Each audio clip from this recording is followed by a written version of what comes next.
नमस्कार जय जगन्नाथ जय गुरु मत वेलकम कर YouTube channel Devraj live vision देवीनी माने देवीनी जम्मा देवीनी आपण मैंने केमती अच्छे मुझे भल अच्छी आशा कर ठाकुर द्वारा आप भल थे भगवान समस्त मंगल करूँ आसन जी गोटे नुआ ब्लग को आज नुआ ब्लग में जा गोटे विशेष सत्संग जो देखा आम श्रद्धेय मानस भाई केते सुंदर जाजन आपन केमती कौन लगुच निश्चय कमेंट करते जनइबे आ डेरी करानी जा देखा श्रद्धेय मानस भाई बहुत सुंदर जाजन गोटे विशेष सत्संग आसन गदीर भक्ता प्रभु कृष्ण ईश्वर पुरुषोत्तम अब्रह्म स्तंभ विधाता सद्गुरु स्तुम नमस्ते परम दयाल परम प्रेममय श्री श्री ठाकुर परम आराध्या जगत जननी श्री श्री बड़मा परम पूज्यपाद जगाचार्य श्री श्री बड़दा परम पूज्यपाद श्री श्री आचार्य देवंकर आकुल पाद पद्मरे मोर अनंत कोटि प्रणाम निवेदन करे आजिर यही पवित्र संध्या सत्संग हरिवास रे उपस्थित वरेण्य गुरु भ्रातमंडली भक्तिमती मातृमंडली साधु सजन मंडली छोट छोट पिला उद्देश्य मोर श्रद्धा प्रीति जयगुरु निवेदन करे सत्संगर उद्देश्य आपण मैंने अवगत परम श्रद्धेय वेणुधर मौसा तांकर एकमात्र पुत्र दीपक भाईंकर ये द्वितीय पुत्र संतान जो लाभ होती तार आज 21तम दिवस से 21तम दिवस रे परम पिता पाखरे से सत्संग निवेदन करछंती जदिओ से भली ज्ञानगुणर अधिकारी मु नुहे परम पिता पाखरे से नवागत शिशुटीर इष्टिमय जीवन कामना करे दीपक भाई वेणुधर मौसा माँ एवं तांकर परिवार समस्ते आहुरी इष्टप्राण हो उठंतु ठाकुर को धरी से अनंत पथर पथिक हुंतु यह प्रार्थना करे संत कबीर गोटे सुंदर कथा ये सत्संग आलोचना रे शुणी चलन चलन सब कोई कहता है न जाने वैकुंठ कहाँ है जोजन की परिमिति नहीं जानी बात बात में वैकुंठ बखानी पढ़ी सुनी मत पतिमयी जब लोग तुम वैकुंठ न जानई मैं कबीर कहा को ही कही सत्संग ही वैकुंठ याही सत्संग जे परम वैकुंठ आ भाग्यवान से कुनी बालकटी कारण मु जो छिड़ा है दीर्घ 25 वर्ष पर जीवन में श्री श्री ठाकुर सत्संगर सानिध्य पाई 25 वर्ष पर जदि डे हिसाब करा जाए ताले 25 गुणन 365 आउ ये जो बालक बा जो शिशुटीर आज सत्संग कर तार बापा माँ धन्य से बालक एभली पितामाता को पाई जे कि निज जीवन 21तम दिन में परम पुरुषंकर सानिध्य आउ सत्संगर दिव्य गुण को लाभ कर आज प्रकृत में बुझा हुए ना बुझी भी हुए ना जे ठाकुर की असीम दया आउ यह संभव है जोटा मोर पूर्ववर्ती भाई कहते ये पिता माता इष्ट प्राणता भीतर दे ठाकुर कहले यदि पुरुष इष्ट प्राण हुए आउ नारी जदि पुरुष को अनुसरण करे ताहले तार कोल रे जो संतान आसे ताहा काले सुसंतान हुए ठाकुर सुंदर बाणी दे कहले पुरुष पछे छुटिले नारी श्रेष्ठ छेलेर माँ ईश्वर पछे छुटिले पुरुष प्रज्ञा अनुपमा किंतु बड़ विडंबनार विषय आज समाजर नग्न चित्र को जदि देखा जाए आज ना से भली पुरुष अछंती ना से भली माँ अच्छी ठाकुरंकर परिकल्पना थिला घरर प्रत्येक पुरुष देव पुरुष हेबो घरर प्रत्येक माँ लक्ष्मी हेबो संतान सुसंतान हेबो एई घरटा ही मंदिर हो जीवो सेतेबेले मंदिर जीवा को प्रयोजन पड़िबो नाही आज आमे माने मंदिर जाऊ कोन पई ना मनर ग्रंथिर मोचन करिया पई किंतु जदि मोर घरटा ही मंदिर हो जाए ताले मो मनर ग्रंथिर मोचन ए घरे ही हो जीवो आउ एहा संभव जेतोले जीवन रे सद्गुरु आसंती सद्गुरु न आसले जीवन में वर्ण न कला पर्यंत मनीष प्रकृत में भल मंद कौन बुझी पारे ना जहाँ भावे भल बोली ताहा ही परवर्ती जीवन में ता जीवन दुर्भोगर कारण हुए बुझी पारे ना। ठाकुर कहले जीवन जार आदर्श नहीं भल मंद से जानिब कहीं आमे माने बुझी पारना। छोट पिला कही अनेक घरे आजिकली यही किछि दिन तले शुणुली जे बड़ लोक करिवार चक्कर आज भल पिला माने सृष्टि होना। श्री श्री ठाकुर कहले सुसंतान सृष्टि करा जाए ना जन्म दिया जाए। जो ठाकुर को पचरा जाइए देश विभाजन पूर्व देशबंधु चित्तरंजन दास ठाकुर को प्रश्न करते ठाकुर देश स्वाधीनता आने आम जो प्रयास करुचु आपणकर किसी वार्ता आप रखु। ठाकुर से कहते जे तरबरिया भाव में जो स्वाधीनता तुम आनिबो ताकू धरी रखा लोक नथिबे कारण एथिपाई अंततः तुमको 20 वर्ष अपेक्षा करिया पड़िबो। आज हम बुझी पारुने ए जे छोटो पिला हम देखुजे ठाकुर कहले child has birth before 20 years of his birth. गोटे संतान दिए तार 20 वर्ष पूर्व जन्म ग्रहण कर सारी थाए। ये कथा जो आम शुणु हस कर बड़ा आश्चर्य लगे बोले संतानटा आज 21 दिन तार ये कौन 20 वर्ष पूर्व जन्म ग्रहण कर कहले ना। हाँ आज्ञा ये 20 वर्ष पूर्व जन्म ग्रहण केमी करे ना तार बापा और माँ कर मानस चरित्र भितर चिंतन और मनन भितर गोटे पुरुषर चिंता 20 वर्ष पूर्वे कौन थिला गोटे मार चिंता 20 वर्ष पूर्वे कौन थिला से चिंता अनुजाई फ्रिक्वेन्सी भाइब्रेशन रे जो आत्माटी लैंड करे सेटा ही से मनीष बा से संतानर चिंतन हुए। ठाकुर कितने सुंदर मानी करे कहले स्वामी ठी नहीं स्त्रीर श्रद्धा स्त्री ठी नहीं स्वामीर टाण एपरी भावे चलन जेउठी श्रद्धा हरा हुए संतान। आज बहुत लोग कहते जे पिला माने बापा माँ को मानु ना बापा माँ को टिके बड़ होला परे अणदेखा करुछंती घर भल लागुनी बापा माँ को प्रणाम करवा आज एक प्रश्नवाची हो गलानी। आगामी 5 वर्ष पर हुए तो लोक मैंने भूली जिवे जे बापा तुम कौन कर ये प्रश्न एबेठू पचारे आउ भूली जिवे जे बापा श्राद्ध कथा मु तो भावे बा देखे जे यो श्राद्धर कथा कहुई 5 वर्ष पर बोधे श्राद्ध भेद जिन किसी नथिबो कारण आमे माने से संस्कार देनी। ठाकुर बसी जड़े माँ तार झील को लेकिन आसुची अनेक बार ता झील को कहूँ तू ठाकुर को प्रणाम कर ठाकुर को प्रणाम कर ठाकुर को प्रणाम कर किंतु झीलटी किसी करूना। ठाकुर कहते से माँटी को तू आग प्रणाम कर तते देखिले ही हुए तो सी प्रणाम कर। आज आम मान संस्कार से ना ठाकुर कहले आर्य पथरे ओलटा चली स्वर्ग को जदि जाऊ रे तुही पैसा खर्च करी विभिन्न प्रकार डोनेशन दे हाबाड़ यूनिवर्सिटी जदि सर्टिफिकेट भी नहीं आस से संतान किंतु तुम वृद्ध समय जे तुम पाखे थी तुम्हें छात्री हाथ रखी कहीपर ना। आज आम मैंने देखुचे एजुकेशन सिस्टम जो भाई भाव में ग्रोथ करुच्ची जो भाई भाव में एजुकेशन सिस्टम बिजनेस टाइप हो गलानी से पिला पाखे शुभ संस्कार ना आउ ये संस्कार केवल श्री श्री ठाकुर अनुकूल चंद्र ये सत्संग प्रतिष्ठान भीतर अच्छी। ठाकुर कहले प्रतिनियत प्रत्येक दिन घरे शंख बाजिब शंख बाजिला गुरु पाखे प्रार्थना हम आउ प्रार्थना पर प्रणाम एक पर्व प्रत्येक घरे पालन हो।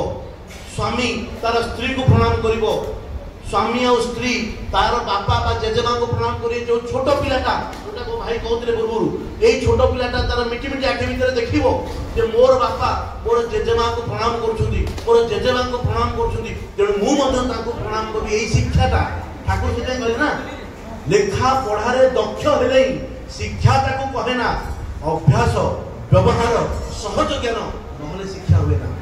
मुख्य जिनस हो भाई व्यवहार मुख्य जिनस हो अभ्यास यही आलोचना होता है ठाकुर पाखे बड़दा आलोचना करूँ से दिन यही कथा ही कहते अभ्यास धरण जन्मे संस्कार वंशानुक्रमे बार हुए संचार। छोट पिलाटा को धरे देवा हुए जे तू गुरु को दबू ये गुरु तू तांकु दबू ताको छोट बड़ू ये दबार अभ्यास शिखाई दि जाए। आज जो भाई कहते पिला चाहती जे बैटरी कार से BMW बाइक केते कौन पिला चाहते आम दे जाऊे यही दबा भितर हूँ कौन ନା ନବାର ଝୁଙ୍କଟା ତାର ବଢି ବଢି ଚାଲୁଛି। ଆଉ ଗୋଟେ ସମୟ ଆସୁଛି ଯେତେବେଳେ ଏଇ ନବାଟା ବା ପ୍ରାପ୍ତିଟା ତାର ହଉନାହିଁ, ସେତେବେଳେ ସେ କ୍ରୋଧାନ୍ୱିତ ହୋଇ ପଡୁଛି ଆଉ ବିଭିନ୍ନ ପ୍ରକାର ଅସୁରିକ ଅତ୍ୟାଚାର କରୁଛି।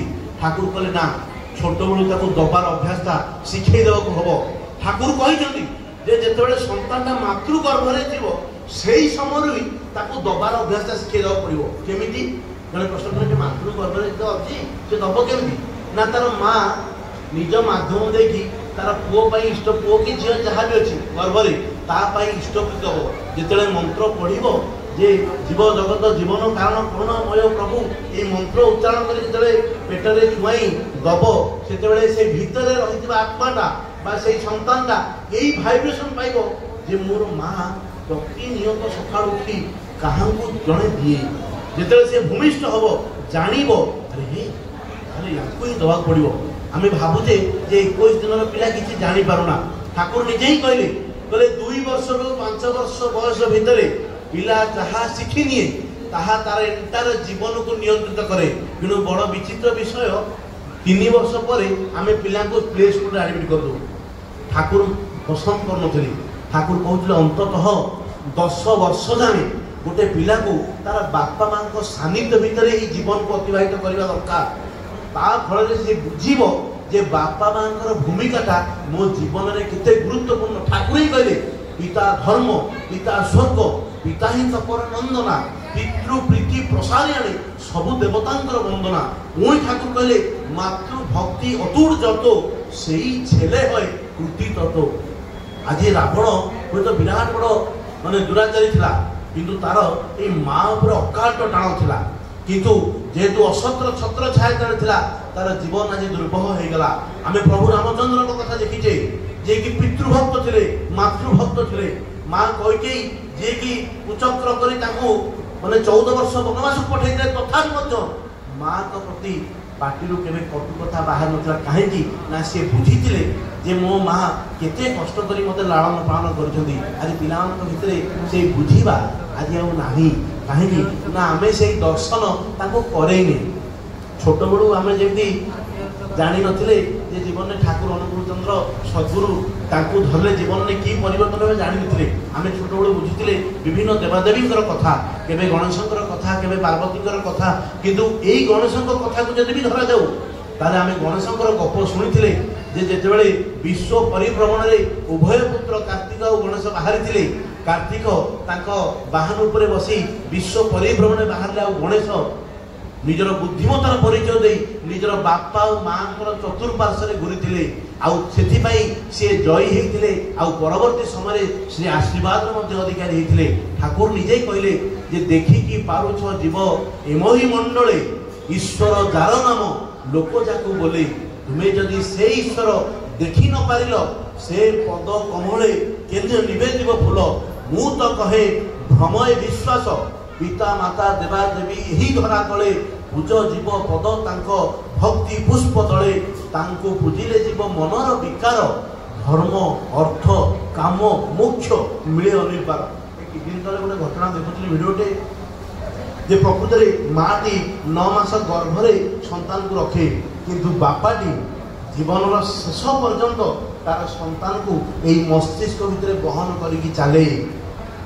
ଆମେ ପ୍ରକୃତରେ ତାଙ୍କର ଭୂମିକା ଆମ ଜୀବନରେ ଯେ କେତେ ଗୁରୁତ୍ୱପୂର୍ଣ୍ଣ ଆମେ ତାହା ବୁଝିଲେ। ସେଦିନ ସ୍ୱାମୀ ସ୍ତ୍ରୀ 2 ଜଣ ଯାଇଛନ୍ତି ଠାକୁରଙ୍କ ପାଖକୁ। ଏଇ ମାନେ ପ୍ରଶ୍ନ ନେଇ ସ୍ତ୍ରୀଟି ପଚାରୁଛି ଠାକୁରଙ୍କୁ ଯେ ଠାକୁର ମୋର ସ୍ୱାମୀ କାହିଁକି ମୁହଁ ଶୁଖି ଯାଉଛି, ତାଙ୍କର ସଦା ସର୍ବଦା କେମିତି ଗୋଟେ ମଳିନ ହେଇ ରହୁଛନ୍ତି, ମନଟା ତାଙ୍କର ଦୁଃଖ, ସତେ ଯେମିତି ବିରାଟ ବଡ଼ ଗୋଟେ ଜିନିଷକୁ ସେ ହରେଇ ଦେଇଛନ୍ତି। ଏମିତି ଅନେକ କିଛି କଥା ପ୍ରଶ୍ନ କରୁଛନ୍ତି। ଠାକୁର ସେ ମାଆଟିର ମୁହଁକୁ ଅନଉଛନ୍ତି, ଆଉ ପାଖରେ ଥିବା ଜଣେ ଗୁରୁ ଭାଇକୁ କହୁଛନ୍ତି ଯେ ଗଛରୁ 2ଟା ପିଜୁଳି ତୋଳି ଆଣ। ପିଜୁଳି 2ଟା ତୋଳି ଆଣିଲେ। ଆଣିଲା ପରେ ଠାକୁର ସେଇ ମାଆଟିକୁ ଦେଇଦେଲେ, କହିଲେ ଏ ପିଜୁଳି 2ଟା ନେଇକି ଯା, ଆଉ 3-4 ଦିନ ପରେ ଆସିବୁ। ପିଜୁଳିଟି ପାଇ ମାଆଟି ପ୍ରଣାମ କରି ଚାଲିଯାଏ। 3-4 ଦିନ ପରେ ପୁଣି ଥରେ ଆସେ ନିଜର ସେଇ ପ୍ରଶ୍ନର ସମାଧାନ ପାଇଁ। ଯେତେବେଳେ ଆସେ ଠାକୁର ତାକୁ ମାଗନ୍ତି, ମା ମୋତେ ସେଇ ପିଜୁଳିଟା ଦେ। ସେ ମାଆଟି ପିଜୁଳି 2ଟି ଆଣିଥାଏ, ଠାକୁରଙ୍କୁ ପିଜୁଳି 2ଟି ଫେରାଏ। ଠାକୁର କହୁଛନ୍ତି ନାଇଁ ଏଇ ପିଜୁଳି ତ ମୁଁ ତ ଦେଇନଥିଲି। ନା ଠାକୁର ଏଇ ପିଜୁଳି ଆପଣ ଦେଇଥିଲେ। ନା ମୁଁ ଯେତେବେଳେ ତାକୁ ପିଜୁଳି ଦେଇଥିଲି ତାହା ତ ସତେଜ ଥିଲା, ତାହାର ରଙ୍ଗ ତ ସବୁଜ ଥିଲା, ଇଏ କ'ଣ ଇଏ ତ କଳା ପଡ଼ିଗଲାଣି। ନା ଠାକୁର 3-4 ଦିନ ହେଲାଣି ଗଛରୁ ଛିଡ଼ା ହେଇଗଲାଣି, ଆଉ କ'ଣ ସତେଜ ଥାନ୍ତା, ସିଏ ଝାଉଁଳି ପଡ଼ିଲାଣି। ଠାକୁର ବୁଝେଇଲେ, କହିଲେ କିଛି ବୁଝିପାରିଲୁ, ତୋ ପ୍ରଶ୍ନର ଉତ୍ତର ତୋରି ପାଖରେ। ତୁ ଯେ ତୋର ସ୍ୱାମୀକୁ ତାର ଯିଏ ସୃଷ୍ଟିକର୍ତ୍ତା ତାଙ୍କ ପାଖରୁ ତୁ ଦୂରେଇ ନେଇଛୁ। ଗଛରୁ ପିଜୁଳି ଛିଡ଼ିଲେ ପିଜୁଳିର ଯୋଉ ଅବସ୍ଥା ହୁଏ, ତୁ ଯେ ତାର ବାପା ମାଙ୍କ ପାଖରୁ ତୋର ସ୍ୱାମୀକୁ ଛଡ଼େଇ ନେଇଛୁ, ତୋର ସ୍ୱାମୀର ଅବସ୍ଥା ମଧ୍ୟ ସେଇଆ ହେବ। ଆଉ ଏଇଆ ମନେ ରଖ, ତୋର ସନ୍ତାନ ସନ୍ତତି ଯୋଉମାନେ ଆସିବେ ସେମାନେ ମଧ୍ୟ ଏଇ ରକମର ହେଇ ଉଠିବେ। ଠାକୁର ବସିଛନ୍ତି, ଜଣେ ମା ଯାଇକି ପହଞ୍ଚିଗଲା, ତାର 8 ବର୍ଷର ପୁଅଟି ଚାଲି ଯାଇଛି। ବଡ଼ ଆର୍ତ ଚିତ୍କାର କରି ଠାକୁରଙ୍କୁ ଦୋଷାରୋପ କରେ ଯେ ଠାକୁର କ'ଣ ହେଲା, ମୋ ପୁଅ ଚାଲିଗଲା, ମୁଁ ତ ଆପଣଙ୍କର ଦୀକ୍ଷା ନେଇଥିଲି, ମୋର ପୁଅର ଅକାଳ ମୃତ୍ୟୁ କାହିଁକି ହେଲା। ଠାକୁରଙ୍କୁ ଯେତେବେଳେ ଦାୟୀ କରେ, ଠାକୁର ନୀରବ ରୁହନ୍ତି, ଆଉ ଗମ୍ଭୀର ଭାବରେ କୁହନ୍ତି, କ'ଣ କହିଲୁ, ତୋର ପୁଅ ପାଇଁ ଦାୟୀ ମୁଁ ନା ତୁ ନିଜେ। ଠାକୁରଙ୍କୁ ପ୍ରଶ୍ନ କରେ, ଠାକୁର ମୁଁ କ'ଣ ଭୁଲ କରିଛି, ମୁଁ ତ ଆପଣଙ୍କ ଦୀକ୍ଷା ନେଇଥିଲି, ଆପଣଙ୍କର ଯାହା କରଣୀୟ ସବୁ କରିଛି, ମୁଁ ଦାୟୀ କେମିତି ହେଲି। ଠାକୁର ମନେ ପକାଇ ଦିଅନ୍ତି, ଭଲ ଭାବରେ ମନେ ପକା 8 ବର୍ଷ ତଳର ସେଇ ରାତିର କଥା, ଯୋଉଦିନ ତୋର ସ୍ୱାମୀକୁ ଠାକୁର ଘଟଣାଟି ମନେ ପକାଇ ଦେଉଛନ୍ତି। ସମୟ ସଂକୀର୍ଣ୍ଣ ବିଶେଷ ନାହିଁ। ସେଇ ମାଟି ତାର ସ୍ୱାମୀକୁ ପଠାଏ ବଜାରକୁ କିଛି ସଉଦା ଆଣିବା ପାଇଁ। ଏଇ ସଉଦା ଆଣିବାକୁ ଯିବା ବାଟରେ ହରି କୀର୍ତ୍ତନ ହୁଏ, ଯେମିତି ଆଜି ହେମାଇ ତୁମୁଳ ଭାବରେ କୀର୍ତ୍ତନ କରୁଥିଲେ, ମନ ହେଉଥିଲା ଏଇ କୀର୍ତ୍ତନ ଭିତରେ ମଜି ଯିବା ପାଇଁ, ହଜି ଯିବା ପାଇଁ। ସେ ଭାଇଟି ମଧ୍ୟ ସେଇ କୀର୍ତ୍ତନ ଦେଖୁ ଦେଖୁ ହଜି ବସିଛି, ଆଉ ପରିବା ପତ୍ର ଆଣିପାରିନି। ରାତି 11ଟା ହେଇଯାଇଛି, ଖାଲି ବେଗଟି ନେଇ ଘରକୁ ଆଇଛି। ଯେତେବେଳେ ଘରକୁ ଆସିକି ପହଞ୍ଚିଛି, ତା ସ୍ତ୍ରୀ ପଚାରିଛି, ପରିବା କାହିଁ? ସେ କହୁଛି, ଆଉ ପରିବା ଆଣିପାରିଲିନି, କୀର୍ତ୍ତନରେ ରହିଗଲି, ତେଣୁ ଖାଲି ହାତରେ ଆସିଛି। ନା, ଆଜି ଯେମିତି ପରିବା ଆଣିନ ସେମିତି ତମେ ମରଣ ଖାଇବ, କିଛି ତମକୁ ଖାଇବାକୁ ଦିଆବନି। ସ୍ୱାମୀ ସ୍ତ୍ରୀରେ ତୁମର ଝଗଡ଼ା ହେଇଛି। ଏ ଝଗଡ଼ା ଏ ରକମ ଉଗ୍ର ହେଇଛି ଯେ ଆଉ ସେଦିନ ସ୍ୱାମୀ ସ୍ତ୍ରୀ 2 ଜଣ ଯାକ ଆଉ କେହି ଖାଇନାହାନ୍ତି। ସ୍ୱାମୀ ସିଆଡ଼େ, ସ୍ତ୍ରୀ ଇଆଡ଼େ, 2 ଜଣ ଯାକ ଅଲଗା ହେଇ ଶୋଇଛନ୍ତି। ମଧ୍ୟରାତ୍ରିରେ ଯେତେବେଳେ ମନରେ ପରିବର୍ତ୍ତନ ଆସିଛି, ସ୍ୱାମୀଟି ଚେଷ୍ଟା କରିଛି ସ୍ତ୍ରୀକୁ ବୁଝାଇବା ପାଇଁ ଯେ ଯାହା ହେଇଗଲା ହେଇଗଲା, ଆଉ ରାଗ ଛାଡ଼। ଏ ଭିତରେ ସ୍ୱାମୀଟି ସ୍ତ୍ରୀଟି ମଧ୍ୟ ରାଜି ହେଇଛି, ମାନେ ତା ମନ ମଜି ଯାଇଛି। ତାପରେ ଉଭୟ ସ୍ୱାମୀ ଆଉ ସ୍ତ୍ରୀଙ୍କର ମିଳନ ହେଇଛି। ଠାକୁର ବାଣୀ ଦେଇ କହିଲେ, କାମାର୍ତ୍ତ ହୋଇ ପୁରୁଷ ଯଦି ପ୍ରଲୁବ୍ଧ କରେ ନାରୀ, ସଦ୍ୟ ଆୟୁ ହରେଇ ବସେ ସମାଜ ଧ୍ୱଂସକାରୀ।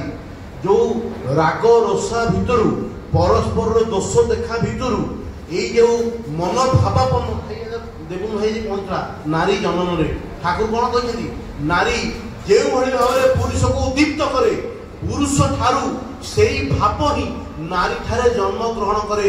ତେଣୁ ନାରୀ ହିଁ ମଣିଷର ଉନ୍ନତିକୁ ନିରୂପିତ କରିଦିଏ। ଭଲ ଚିନ୍ତା କରନ୍ତୁ, ତାମାନେ ଗୋଟେ ମାର, ଠାକୁର କହିଲେ ଯେ ଯେମିତି ନାରୀର ଶୁଦ୍ଧତା ଉପରେ ଜାତିର ଶୁଦ୍ଧତା ନିର୍ଭର କରେ। ଅସ୍ଫଳିତ ନାରୀ ଚରିତ୍ରରୁ ଦୁର୍ବଳ ଜାତି ଜନ୍ମ ଲାଭ କରେ। ନାରୀର ଶୁଦ୍ଧତା ଜାତି ପକ୍ଷରେ କେତେ ପ୍ରୟୋଜନ ଠାକୁର ଆମେ ଆଲୋଚନା କରୁଛେ ସତ୍ସଙ୍ଗରେ 21ତମ ଦିବସର କଥା। ତେଣୁ ଚିନ୍ତା କରନ୍ତୁ, ଏଇ ଜନ୍ମଟା କେତେ ବିରାଟ ବ୍ୟାପାର, ଆମେ ସେଇ ଜିନିଷକୁ କେତେ ଲାଇଟଲି ନେଇଯାଇଛେ। ଠାକୁର କହିଲେ 9 ମାସ ଯୋଉ ସନ୍ତାନଟାକୁ ଗର୍ଭରେ ଧରିକି ମାଟି ରଖିବ, ତାର ଚଳନୀ ଚରିତ୍ର କେମିତି ହବ, ନାମମୟ ହେଇକି ରହିବାକୁ କୁହାଯାଇଛି। ଆମର ଯୋଉ ଅସୁର ଥିଲା କିଏ, ହିରଣ୍ୟକଶ୍ୟପ, ତା ଗର୍ଭରୁ କେବଳ ଏଇ ମାଙ୍କ ଯୋଗୁଁ ପ୍ରହ୍ଲାଦ ଭଳି ଏକ ଦିବ୍ୟ ସନ୍ତାନ ଜନ୍ମ ଗ୍ରହଣ କରିଥିଲେ। ମା ଅହର୍ନିତି ପ୍ରଭୁ ବିଷ୍ଣୁଙ୍କର ଆରାଧନା କରୁଥିଲେ। ଠାକୁର ମଧ୍ୟ କହିଲେ, ଗର୍ଭସ୍ଥ ସନ୍ତାନ ଚର୍ଯା, ଆଉ ସନ୍ତାନ ଜନ୍ମ ହେଲା ପରେ ତାର ଚର୍ଯା। ଏତେ ସତ ଠାକୁର କଥା। ମା ହେବା କି ସହଜ କଥା, ପ୍ରସବ କଲେ ହିଁ ହୁଏ ନା ମାତା। ବୋଲେ ମା ହେବା କି ସହଜ କଥା, ପ୍ରସବ କଲେ ହିଁ ହୁଏ ନା ମାତା। ଖାଲି ଜନ୍ମ ଦେଇଦେଲେ ମା ହେଇଗଲି, ମତେ କେତେ କ'ଣ କରିବାକୁ ପଡ଼ିବ। ସନ୍ତାନ ପିଲାମାନଙ୍କ ପାଖରେ କେମିତି ଚଳିବାକୁ ପଡ଼ିବ, ଆମେ ଚଳିପାରୁନି। ଠାକୁର କହିଲେ, ଯୋଉ ଛୋଟ ପିଲାଟା 2 ବର୍ଷର ଖଟ ଉପରେ ଏପଟ ସେପଟ ହେଉଛି, ତାକୁ ଖେଳନା ଧରେଇ ଦେଇଛେ, ସେ ଦେଖୁଛି ବାପା ଆଉ ମାଙ୍କ ଭିତରେ ଝଗଡ଼ା। ଠାକୁର ବାଣୀ ଦେଇ କହିଲେ, ପିତା ମାତା ଝଗଡ଼ା କରେ, ପିଲାପିଲି ଦେଖେ, ସର୍ବନାଶର ସଦର ଦୁଆରେ ପିଲାମାନଙ୍କୁ ରଖେ। ଆମେ ମାନେ ବୁଝିପାରୁନି, ଏଇ ଯୋଉ 5 ବର୍ଷ ବୟସ ଭିତରେ ତା ମାଇଣ୍ଡରେ ସେ ଯାହା ଦେଖିନିଏ, ଯାହା ଗ୍ରହଣ କରିନିଏ, ताहा ही तार भविष्य जीवन को निरूपित करे। तेणु ठाकुर कहले जे पुरुषर चलनीटा कौ रकम हवा दरकार। ठाकुर कहले पुरुष इष्टप्राण हवा दरकार।